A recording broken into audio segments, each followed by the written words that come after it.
אחרייך עוד 10 התלוננו. זאת אומרת, אני עבריין מין סדרתי, כבר קבע עמדה, לא חקרו אותי, אני מזכיר, זה לפני שחוקרים אותי. כל זה מופיע בהאזנות הסתר. פלא שהם עשו השוטרים הכל כדי שההאזנות האלה לא יגיעו. דנינו אומר, ניצב דנינו בא וכאשר רן קבין אומר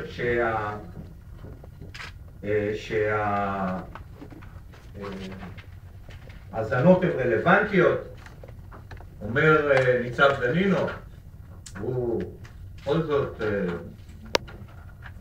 מישהו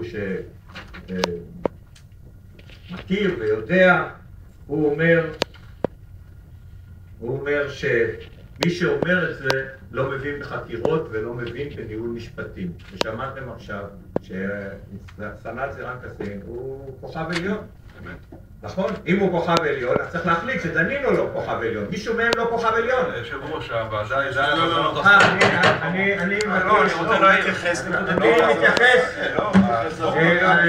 מפכ"ל המשטרה, אני מבקש ממך לא להפריע לי. לא מבקר המדינה. לא, אני מבקש ממך, אני לא הערתי, לא, אני לא מסכים. סליחה. כל אחד דבר בתורו. אני לא הערתי לך, לא הערתי על שום דבר, התאפקתי, תתאפק בבקשה, אדוני המפכ"ל. אני מקביל. הוועדה הזאת התכנסה לנושא האזנות הסתר ולא לבית משפט ממון. אני שמעתי הערות גם ממך, סליחה, שמעתי הערות על שיבחת את סגן ניצב תמים. אני בא ואומר שניצב המשטרה אומר שמה שאומר ערן תמים הוא לא מבין בכלום. סליחה.